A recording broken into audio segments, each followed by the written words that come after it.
Mainit mga kababayan ang palitan ng mga pananalita ngayon ng Office of the Vice President at ng Office of the President. At nag-react na rin mga kababayan yung ating yung Palasyo Malacanang sa naging press con ni Digong na nananawagan na ng pagkalas ng armed forces sa Marcos administration. Yung Congress kanina nag-press con, ayaw ng patulang. Nagbabagang mga balita at pagtalakay sa mga isyu ng lipunan. Pulsa, opinyon, banat at paglalantad sa katotohanan. Pulsa, what you see is what you get. You decide. Ang tugtugin na, sabi ni Congressman Ortega ng La Union, pati ni Congressman Rods Gutierrez, lagi na niya yan ginagawa. Distraction naman ang tingin mga kababayan ni Congressman Congon para siyempre alisin ang atensyon ng tao doon sa seryosong banta, assassination plot ni Sara Duterte sa ating Pangulong Bongbong. Kaya nagpa-press con itong si Digong kahapon o kagabi o ngayon may panibago na naman po din na statement si Sara Duterte tungkol naman sa sinasabi niya na threat sa kanyang buhay. Umimbento po ng istorya si Inday na may gustong pumatay sa kanya. But before ko mga kababayan ibigay sa inyo yung salitan ng mga pahayag at akusasyon, please subscribe muna dito sa ating YouTube channel and hit the notification bell para lagi po kayong updated sa mga kaganapan dito sa ating bansa.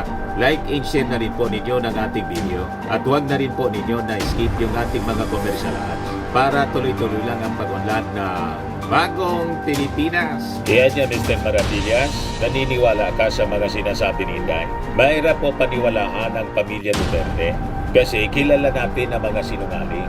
O ngayon, unahin ko muna po itong naging reaksyon ni Executive Secretary Lucas Bersamin. Ngayon pa lang po sa papreskon po ni Rodrigo Duterte. Ito po yung release ng Presidential Communications Office. O yan po siya. Lucas P. Bersamin, Executive Secretary. Sabi po ni ES Lucas Bersamin, no motive niya is more selfish than calling for a sitting president to be overthrown so that your daughter can take over. Tama po, vice presidente po yung kanyang anak. Pagkatapos gusto mong i-overthrow yung sitting president. And he will go to great.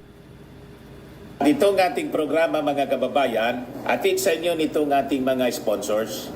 Firmax Firming and Lifting Cream. Pinapay po sa mga pulses in affected area. Mainam po ito sa mga pains at paninigas ng mga kaso-kasuan. Ito sa mukha naman yung application, anti-aging, Automax po siya. Ito ay Glow Zero mga kababayan. Whitening po siya. Made in South Korea. Ito naman po, Ningxia Red Mix Fruit Drink. Gawa po siya sa goji berry. May anti-cancer properties po siya. At sa mga naghanap po ng malinis and spacious fitness gym, pumunta lang po kayo sa aming Colossal Fitness Gym. May Grab car rental din po kami. At bills payment po sa aming office. At saka sa mga mahilig po sa mga imported bags, manood po kayo sa live selling ni Madam Aileen Rosales sa kanyang Aileen Closet po. Pati mga shoes, ito yung kanya po. Ito yung kanyang page. Kita ninyo, napakagandang mga online selling po siya. Si Madam Aileen Rosales. Cellphone number niya po 773-798-7816. In evil lens niya, such as insulting our professional armed forces by asking them to betray their oath for his plan to succeed. Ganon katindi mga kababayan. Sabi po ni Bersamin, the former president should respect the Constitution, not disobey it. He should desist from being as irresponsible as he has become. Isama na po ninyo kasi si Sara Duterte, sinumpena na ng NBI. Isama na po ninyo sa dapat isumpena after that press conference, ES Bersamin, itong si Rodrigo Duterte. Yan siguro ang dapat ninyong gawin. Kasi sabi nga ng mga legal experts, mga kababayan, pati ng ating mga congressmen, ng mga abogado rin, at kayo po, di ba, dati kayong Chief Justice, alam na ninyo po ito na illegal yung mga ginagawa nila.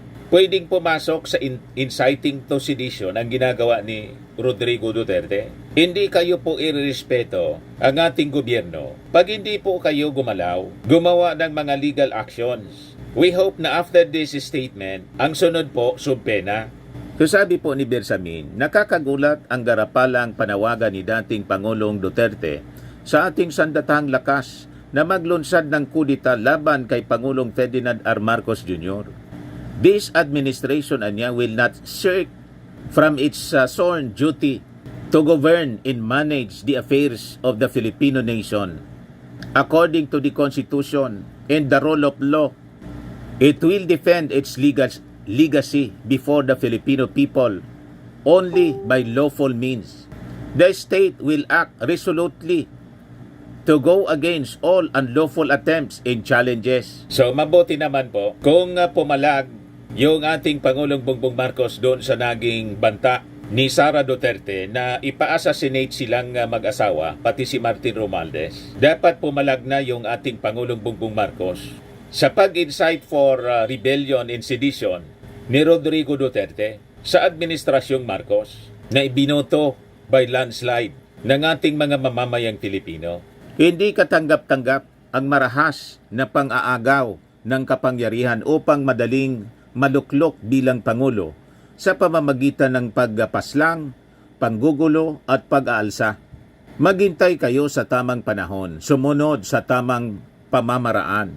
Yan po mga kababayan, ang pinalabas ngayon pa lang na statement ni Executive Secretary Lucas P. Bersamin. So reading between the lines, mga kababayan, malamang tama yung ating iniisip, gagawa ng legal action yung ating gobyerno, hindi lang laban kay Sara Duterte, kundi laban sa kanyang ama na si Rodrigo Duterte. Kasi nagiging seryoso na po ang kanilang banta sa katahimikan ng ating bansa. Yun nga po yung nakakalungkot kasi yung ating Pangulong Bongbong Marcos, pati si First Lady, ganda ko ba sa pagtrabaho para maipromote yung ating bansa at mapaunlad ang kabuhayan ng ating mga mamamayang Pilipino. Ito naman pong mag-amang Duterte, sinisira ang imahe natin. Imagine, pinagpiestahan po yung pagbanta ni Sara sa ibang bansa na mayroon pala tayo na napili na vice presidente na ganun ang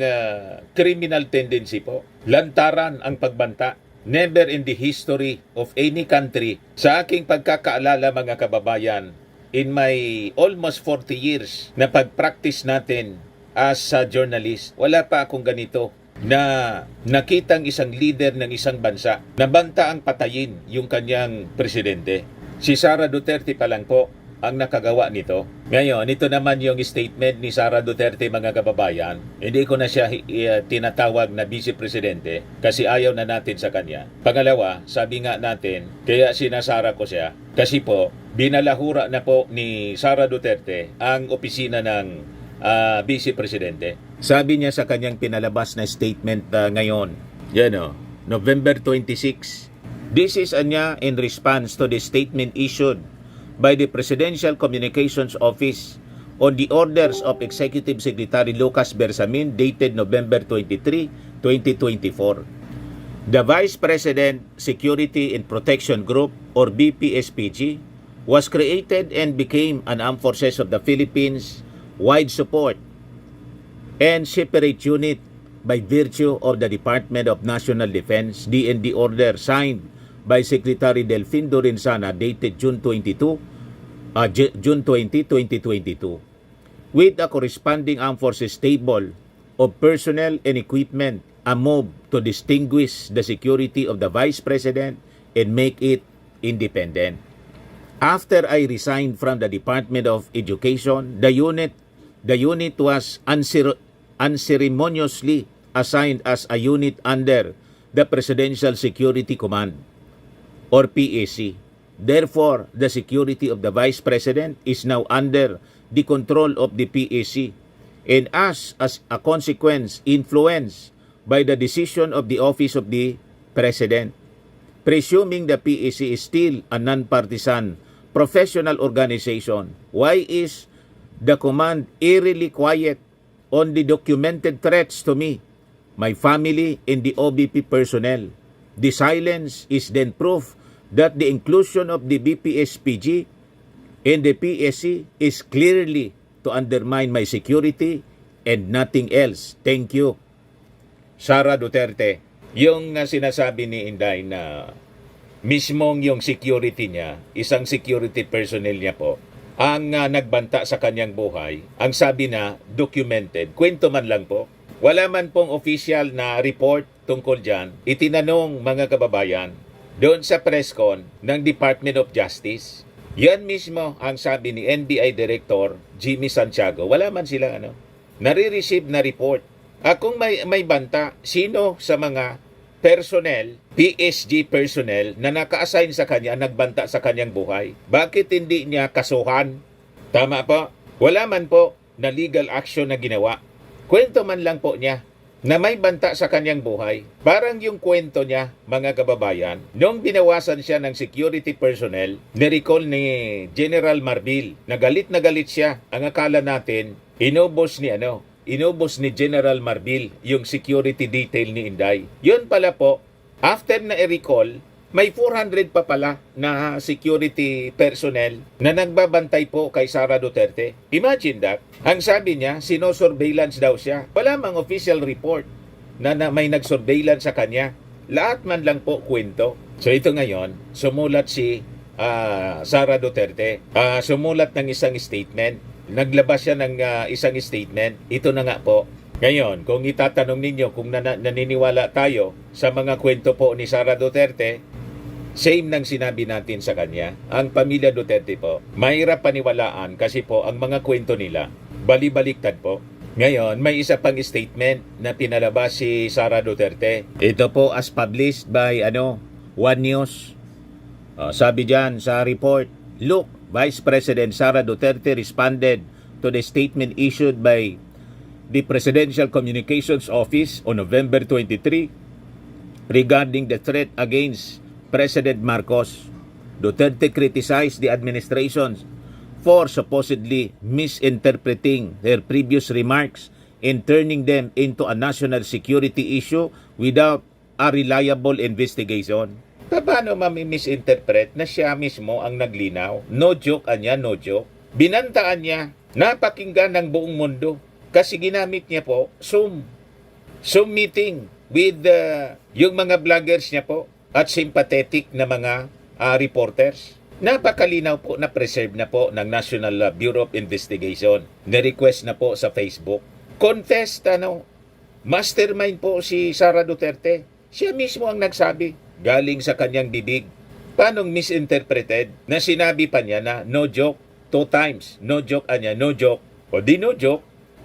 The Vice President also questioned the use of terms like assassin, which she said she did not use in her original statement. Tama ka, hindi mo man ginamit yung term na assassin. Pero, ang sinabi mo, may kinunta ka ng tao. Anong ibig sabihin nun? Ano ang tawag sa tao na kinuntak mo? Di ba ang tawag niyan assassin? Hindi mo lang pinangalanan, tinawag na assassin. Baka nakalimutan mo na ang tawag talaga niyan, assassin. Pag kumunta ka ng isang killer, ang tawag niyan, assassin.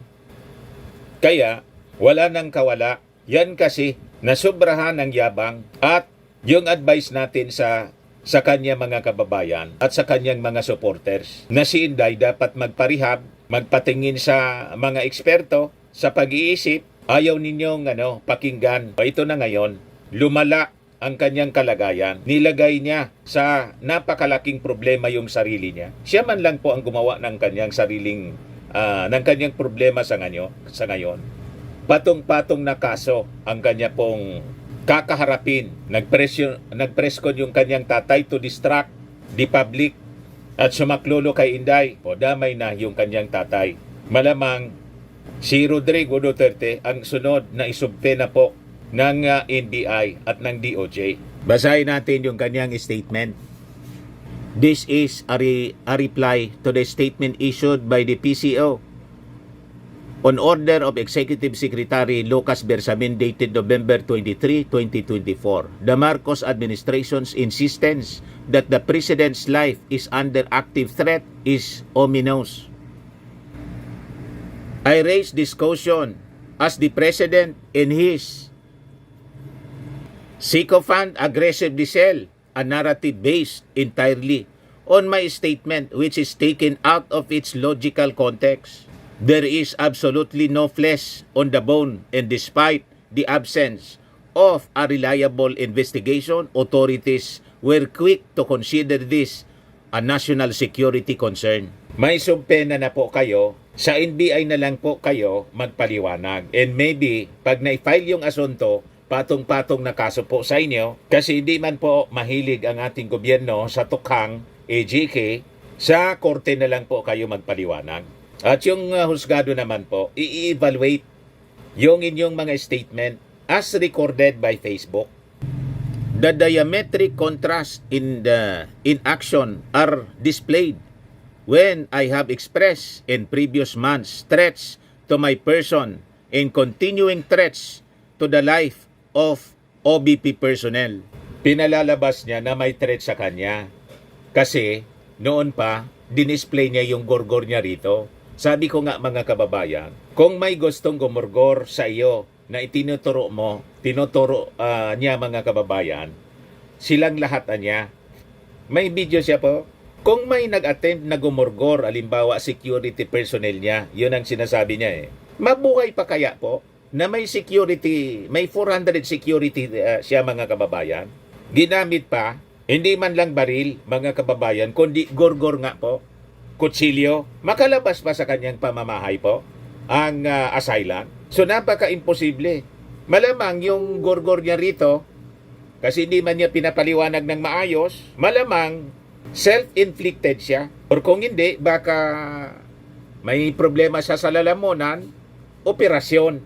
Pero kung may gumorgor sa kanya, hindi na po makakalabas sa compound. Wala man pong ganun tayong nabalitaan, mga kababayan. Tapos ito yung ini-insist niya. Bakit hindi siya nag-report sa mga authorities? Kasi sabi ng NBI, wala man silang report. Tapos ngayon, may kwento siya. Hindi man niya nire-report sa mga authorities. Kinikwento lang niya. Sabi niya rito, tossing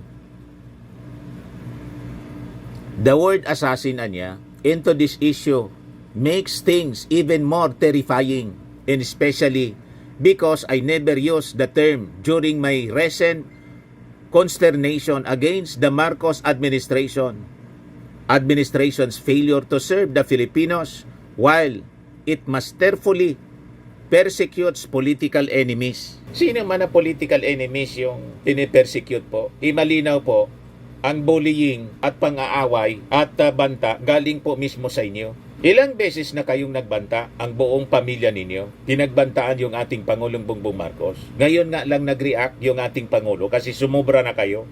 Tama po? Testigo ang ang buong mamamayang Pilipino. Testigo kung sino yung mga mayayabang at salita ng mga masasama. Yun nga yung minensyon ng ating Pangulong Bongbong Marcos. Walang pakungdangang pagmumura. Recorded po lahat ang mga pahayag ninyo ng buong pamilya po ninyo. Recorded. Permanently recorded by the social media. Sabi niya rito, common sense should be enough for us to understand and accept that a supposed conditional act of revenge does not constitute to an active threat. This is plan without a flesh. I am confident that an honest scrutiny would easily expose this narrative to be farce, imagined, or nothing at all. Shukran. Sara Duterte. Yung DOJ po, Sara Duterte, nagsalita na dyan sa sinasabi ninyong conditional threat. Tulad ng sinabi ni Senador Bato, conditional threat daw. Sabi ng DOJ kay Bato at saka sa inyo po, no such thing as conditional threat. Ang threat niya is a threat. If I say I kill you, if I don't like your face, it is still a threat. I'll kill you whether I like it or not. A threat is a threat, sabi po ni Yusek Andres ng DOJ. Yan sabi po ni DOJ Undersecretary JC Andres. A threat niya, remain a threat regardless of any condition attached to it, as its essence lies in the intent to cause harm. Naintindihan na po ninyo, Sara Duterte, abogado kayo. Kaya nga po, pati disbarment, malamang isampa sa inyo para hindi na kayo mag-carry pa ng titulo na abogado. Kasi isa kayong kahihiyan sa profesyon. Tulad ni Attorney Glenn Chong na gustong sampalin yung ating First Lady Lisa Marcos. Sabi ni Andres, Duterte's pronouncement still constituted a threat, noting that Duterte had also declared initiating the threats execution by engaging the services of an assassin. Everything has been heard anya and can be listened to or watched again in the video. She said it in no uncertain terms. And when she finished speaking, she said, yes, it is true. No joke. So, it is really a threat to the president, where she has already begun executing the threat by engaging the services of an assassin. The threat niya speaks for itself if you watch it. She looked very serious. The words were very clear and there is no such thing as a conditional threat, sabi po ni Andres. Yan kasi, yan ang mapala ng mga mayayabang. Sabi natin sa Bible, yung mga mayayabang ibinababa ng Diyos. At yung mga pananalita, yung ating dila ay dapat ating binabantayan ang pagbigkas ng ating bibig. Yan po sabi ni King Solomon sa Proverbs 18:21. Death and life are in the power of the tongue, and those who love it will eat its fruit. So kakainin mo ngayon, Sara Duterte, ang bunga ng iyong mga pananalita na magaspang, pati ng tatay mo na nagpapreskon para sana i-distract yung atensyon ng tao sa iyo. Ayon, inciting to sedition, malamang sa malamang ipasubpena ng NBI at makasuhan mga kababayan for inciting to sedition. Ang walang ibang dapat nasisihin kundi sarili ninyo. Tama po?